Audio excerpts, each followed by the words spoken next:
Jose Angel Gonzalez is the CEO of AEE Power, another engineer, another 30 years or more of experience in Africa, so we've got a lot of experience on this panel. AEE Power as an EPC contractor has been involved in a number of projects. Jose Angel is based in DRC, and is also a key part of the consortium, the Spanish consortium, bidding for the INGA project that we've mentioned today. So, Jose Angel. Thank you, David. Thank you to invite me. I thought my English is very bad, but you have insisted that I'm here. And I'm here. I'm very happy to realize that I'm not alone in the world.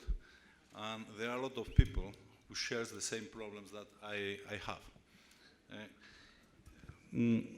Our experience as EPC contractor, I'm the second generation of an EPC company in Africa, led us to believe that we can be a good developer. 3-4 years ago, we have started developing a pipeline of 21 projects in 7 countries in Africa. And it's a challenge, as you know. It's a challenge of regulations, of mentality. We have to change a lot of things. And it's a very frustrating business because it takes a lot of money without any security to finish, to arrive to the financial closing.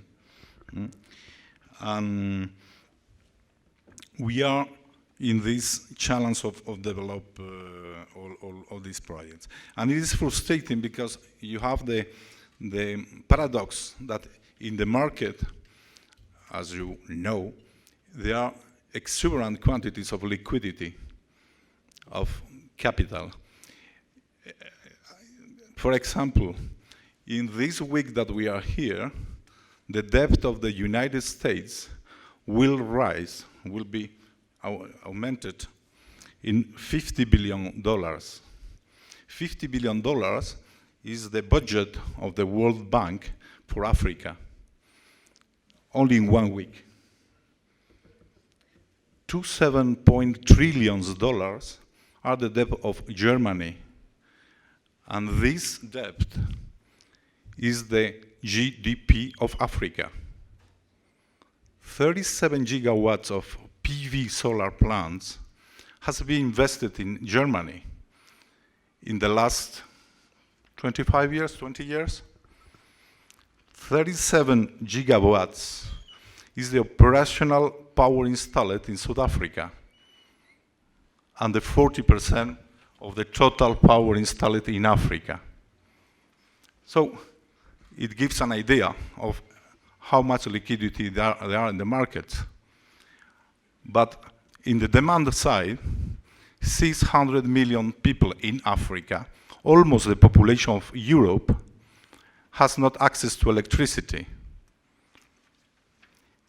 And I say that these poor people, 600 millions, are able to pay a high rate of electricity. Most of them. We can discuss if it's 200 millions, 300 millions, they can pay electricity. And they can pay electricity at very profitable rates because they have energy and they are paying very expensive this energy. This energy comes from batteries, fuel, charcoal. Only in Kinshasa, in the peri-urban of Kinshasa, there are an informal market of charcoal between 500 and 1,000 million each year. So we have a lot of people who are crying needs of electricity who can pay, and we have exuberant liquidity in the markets. How put together, how we'll be able to catalyze this reaction? We can go after. All right, Jose Angel, those are big thoughts. Doing business in Africa, you can't afford to be without Africa Investor.